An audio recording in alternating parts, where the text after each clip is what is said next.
Dear students of indirect tax, please watch this video very carefully because your examinations is going very shortly.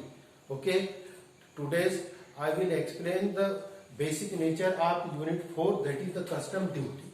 As you very well aware that all the MCQs have with you on your WhatsApp.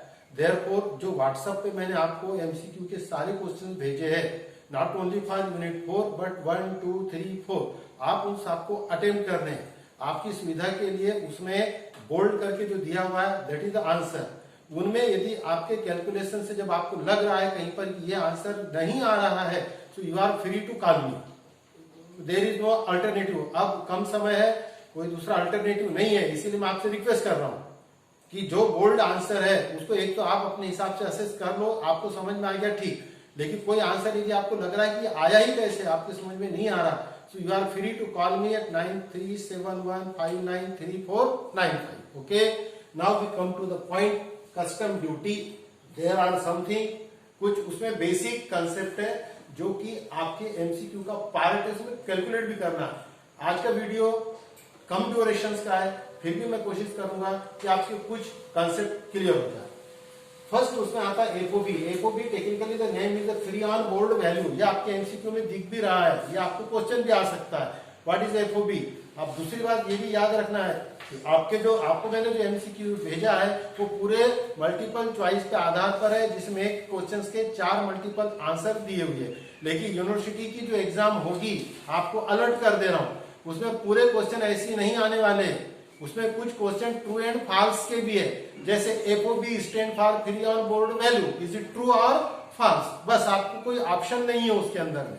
कुछ questions ऐसे रहेंगे जिसमें fill in the blank रहेगा कि FOB stand for fill in the blank, तो आपको वहां भरना है free on board value like this. तो 3 वैरायटी के क्वेश्चन आपको आने वाले हैं, याद रखिए, fill in the blanks, true and false, and जो आपके पास में मौजूद है। Okay, so the FOB is equal to free on board value. The free on board value is a assembly of cost of goods, developing charges, carried up to shipment and landing charges. Moreover, some of your students में अगर why sir custom duty कब लगती है, तो आपको बिल्कुल short में बता दूं, कोई भी व्यापारी जब किसी भी प्रकार की वस्तु या मशीन या आइटम्स विदेश से खरीद कर भारत में बेचने के लिए लाता है, या बेचने के लिए नहीं भी लाएगा, लेकिन यदि उसने विदेश से लाया है और उसका उपयोग अपने इंडिया में करने वाला है, तो भारत की सरकार सीधी सीधी उसको कहती है कि ये वस्तु हमारे इंडिया में भी थी, तुमने इंडिया से नहीं लिए, बाहर से लाए, कोई आपने गलत काम नहीं किया है, लेकिन बाहर की वस्तु को आप हमारे इंडिया में यदि यूज करोगे तो हमारी इंडिया की गुड्स को खरीदेगा कौन। तब गवर्नमेंट अपनी बिजनेस पॉलिसी के अंतर्गत उस पर कस्टम ड्यूटी लगाती है, ताकि वो वस्तु अपने देश में आए तक इतनी महंगी हो जाए कि लोग मजबूरन अपने देश की वस्तु खरीदे और बाहर के देश की वस्तु न खरीदे। लेकिन ये इसका एक पहलू मात्र है, ये कोई ऐसा गवर्नमेंट की मंशा नहीं है कि भाई जानबूझ के वस्तु बढ़ा देना, लेकिन वो फॉरेन करेंसी का जो बैलेंस है उसको भी इक्वल करने के हिसाब से ये चीज होती। तो आप शॉर्ट में समझो, एक वस्तु आपने लंदन के बाजार में खरीदी तो उसकी कॉस्ट ऑफ गुड्स कितनी है, फिर आपने उसी को वहां पर यूज करने लायक बनाया, फिर लंदन के मार्केट से लंदन के पोर्ट तक आपने उसको ट्रांसपोर्ट से लाया, that is the carriage up to shipment. जहाज से वस्तु आ रही है, जहाज से नहीं आएंगी तो प्लेन से भी आ सकती है। कुल मिला करके आपने गुड्स फॉरेन में परचेज की, उसको पोर्ट पर या एयरपोर्ट पर जब आप लोडिंग कर रहे हैं तो उस समय तक के जो सारे के सारे एक्सपेंडिचर है दैट इज एफओबी वैल्यू। अब ये आपका जहाज तैयार है, प्लेन तैयार है, अब वहां से उड़ेगा या पानी में से निकलेगा, तब जाके मुंबई के बंदरगाह पर आएगा। इस बीच में बहुत बड़ी रिस्क रहती है, पानी के जहाज के अंदर में ज्यादा रिस्क रहती है, तूफान आ गया तो तुम्हारा सारा का सारा जहाज भी डूब सकता है। उसके लिए आपको इंश्योरेंस निकालना होता है, that is a transit insurance. और एक कहलाता फ्रेट। फ्रेट का मतलब है ये गाड़ी भाड़ा नहीं, अब कहने के लिए हमने पढ़े अभी तक इसको गाड़ी भाड़ा, but here is the freight is equal to, it is a rental charge of ship और प्लेन। यदि आप प्लेन से ला रहे हैं या जहाज से ला रहे हैं तो विदेश के पोर्ट से इंडियन के पोर्ट तक लाने का किराया। यहां पर आप 2 चीज समझ जानी चाहिए, if this transit insurance and freight both are already given in the numerical problem, दिया हुआ रहता है कि ट्रांजिट इंश्योरेंस $500, फ्रेट $2000, वैल्यू दी है, you have nothing to do, आपको अब कुछ भी नहीं करनी है, सीधा सीधा एफओबी में वो दोनों को जोड़ देना। प्रॉब्लम कब आता है, जब इन दोनों की वैल्यू नहीं दी रहती है, प्रॉब्लम साइलेंट रहता है, और उस प्रकार के नेचर आपको दिखाई देंगे ही देंगे। यदि आपको देखना है तो जो आपका मैंने एमसीक्यू दिया है उसमें 7 नंबर का क्वेश्चन देखिए, FOB value of goods imported कितना है, 8000 pound, transit air freight will be, अब वो क्वेश्चन पूछ रहा है कितना, आप बोलेंगे सर ये तो दिया ही नहीं है, जब नहीं दिया तब उसकी वैल्यू होती है 20%, तो transit air freight 20% of FOB, तो एफओबी कितना है 8000 के 20% 1600, look the answer is 1600। Then 8वें नंबर पे आइए, cost of machine imported 20,000 euro, transit fare 1200 euro, यहाँ transit freight is already given, but what will be the value of transit insurance, अब इसमें ये नहीं दिया। मैंने क्या कहा आपसे, whenever both the transactions are already available in the numerical problems, then the data which are available we will utilize without pressure our mind, अपने दिमाग को अब जोर देने की जरूरत नहीं है, लेकिन जब वैल्यू नहीं दी है तब ये नियम है। तो यहाँ पर आप देखो, जब ट्रांजिट वैल्यू इंश्योरेंस की वैल्यू नहीं दी है तो वो आएगा 20,000 के 1.125%, और आप उसको जब कैलकुलेट करोगे तो 20,000 का 1.125% होता है 225, That's why this is the answer. So the FOB, उसमें ये दोनों जोड़ो, जो निकल के आएगा that is a CIF. CIF का लॉन्ग फॉर्म है cost insurance and freight value, और यही कहलाती है असेसेबल वैल्यू। तो आपको एक मल्टीपल क्वेश्चन में ये भी दिया होगा, ट्रू एंड फॉल्स में आएगा, CIF is also called assessable value. Is it true or false? So answer will be true. Keep in your mind, each and everything cannot be explained. Okay, now if it is in foreign currency, normally the FOB and CIF will be available in foreign currency, so we have calculated CIF in foreign currency or assessable value in foreign currency, but to pay the custom duty we have to convert this into foreign currency, and that's why this CIF is available in foreign currency. It will be converted into Indian rupees, and the formula is CIF in foreign currency into exchange rate in Indian rupees, and that's why the term will be called assessable value in Indian rupees. अब उस type का भी problems आपको इसके अंदर में दिया हुआ है। देखिए question number 10, what assessable value of goods import is $10,616, okay, exchange rate $1 is equal to 80, ये जो सिंबल है इसको आप चेक कर लेने का, तो 80 को आप 10,616 से मल्टीप्लाई करो तो आपको आंसर मिल जाएगा 849,250, that is the accessible value in Indian rupees. Third part, last part इसका रहता है असेसेबल वैल्यू के बेस पर लैंडिंग वैल्यू निकालना। तो लैंडिंग वैल्यू और कुछ नहीं है, असेसेबल वैल्यू में आप कस्टम ड्यूटी जोड़ दो जो प्रॉब्लम में दी होती है, then this will be 4% of FOB, ये कंपलसरी, इसका रूल याद रखना। आप में से कुछ स्टूडेंट सोशल वेलफेयर सेस के बारे में मुझे फोन किया है, that is applicable in 21-22, you are in the session 2021, has मैंने जो बताया है वही रूल को याद रखने का है, आपके अपने एक्स्ट्रा दिमाग को बाजू में रखने का। ओके, जब मैंने कह दिया है कि इसमें कस्टम ड्यूटी 4%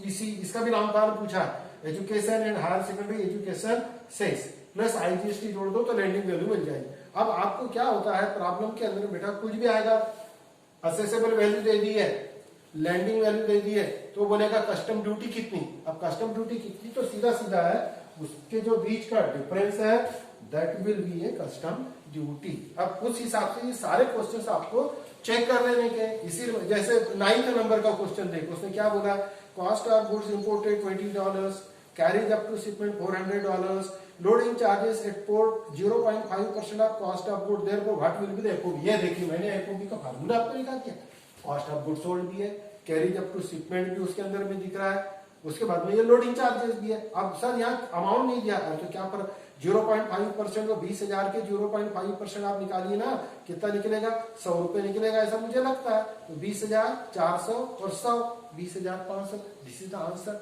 सो सिंपल। आपको इसी तरह से ये पूरे एमसीक्यू कंप्लीट करने हैं। अब यहाँ पर देखिए एक मैं रिवर्स प्रॉब्लम बता रहा हूं।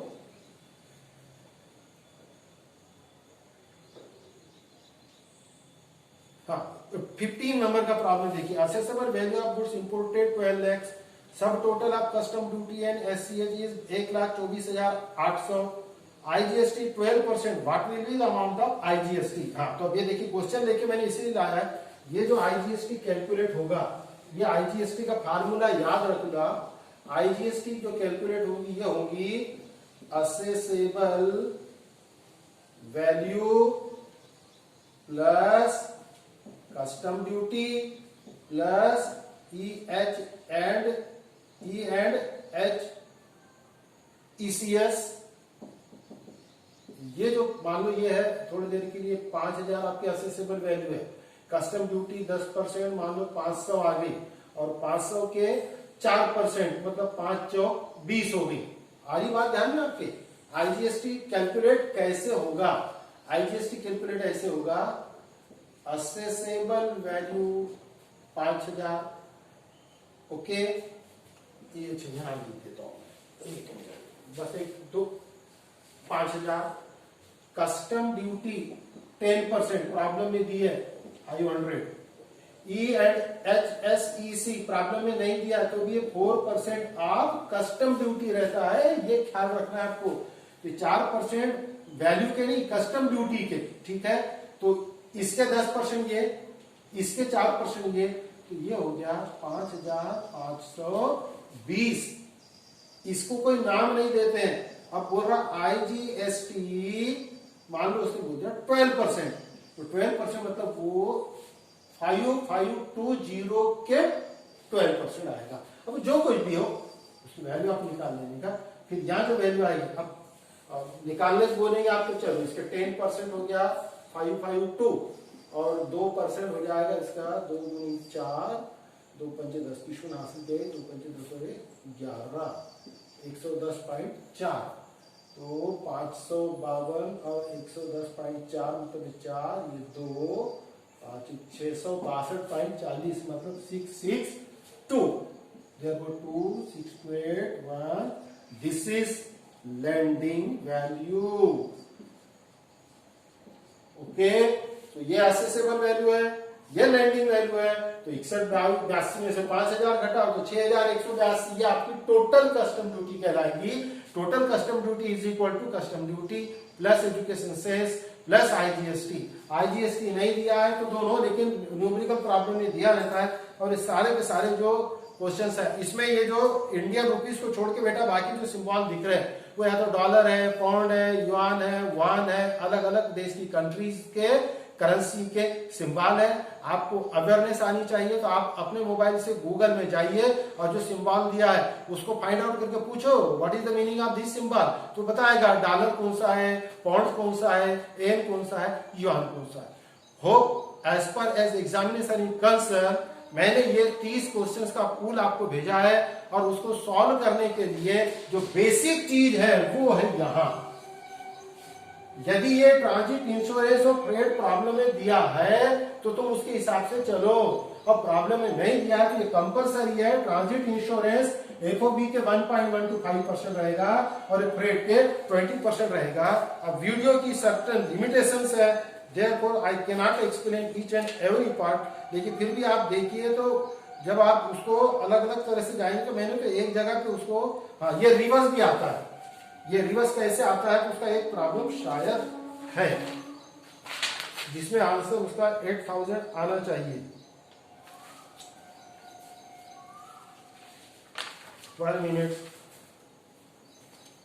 ये जो आपको मैंने सेट्स भेजा हुआ है उस now the question number 24, please read CIF value of imported good is 9690. What will be the FOB value? Now this is up to some extent you can say this is the toughest problem because we are in a position to calculate the same CIF value because it is so easy to FOB में हमने दोनों को plus कर देते तो CIF आ जाती है। लेकिन सर यहाँ CIF दिया तो FOB कैसे निकालना? अरे कौन सी बड़ी बात है, CIF में से ये दोनों जो जोड़ते वो घटा दो तो आपको FOB मिल जाएगा। अरे हाँ सर, लेकिन CIF के अंदर में फ्रेट और इंश्योरेंस इंक्लूड है, लेकिन यहाँ पर वो दोनों दिया नहीं है ना, दिया नहीं है तब आपको क्या करना है, CIF value is 9690। Look here, this is CIF। इसमें से आपको माइनस क्या करना है, ट्रांजिट इंश्योरेंस और फ्रेट।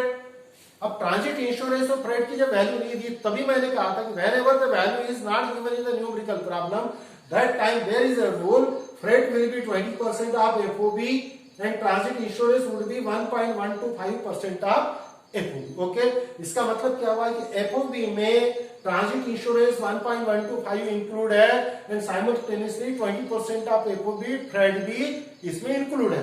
सो अब ये 20 और 125 बोथ आर अवेलेबल, तो एक 20% है और 1.125% है, इसका मतलब टोटली 21.125% CIF में इंक्लूड है। देयरफॉर CIF कैसा होगा, FOB we assume if FOB is 100 then this is the 21.125 up to, so what would be the 100%? FOB is equal to 100.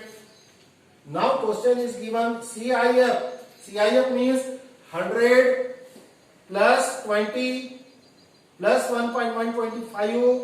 Therefore the CIF is 121.125. FOB में 20% जुड़ गया। FOB assume करो कि 100 है तो 100 में ये 100, this is the FOB। FOB में 20% फ्रेट जुड़ गया और 1.125% इंश्योरेंस जुड़ गया, तो ये आया आपका CIF। तो CIF कितना, 100 plus 20 plus 1.125, 121.125। So this is the value of here CIF।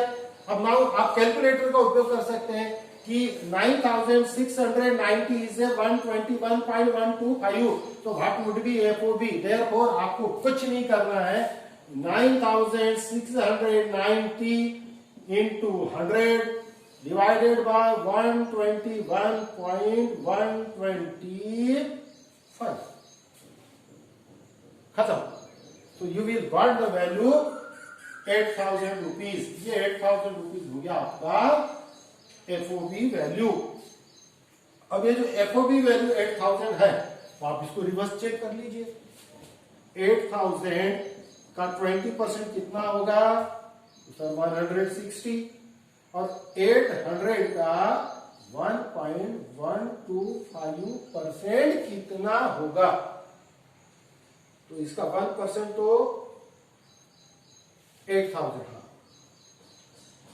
ये आ गया 600। अब ये 1% है इसका 80 और 80 तो 96 आना चाहिए। यस, 800 का 20% 600, 8000 का 125% इज इक्वल टू 96, तो ये हो गया 1696। और आपका FOB कितना है 8000, दोनों मिलकर 9696। So hope you will must understand the nature of custom duty, and by this video lecture I think the MCQ questions of unit 4 is complete. If possible for me, in next video lecture and maybe the last video lecture that will be, I will explain the unit 3. Thank you.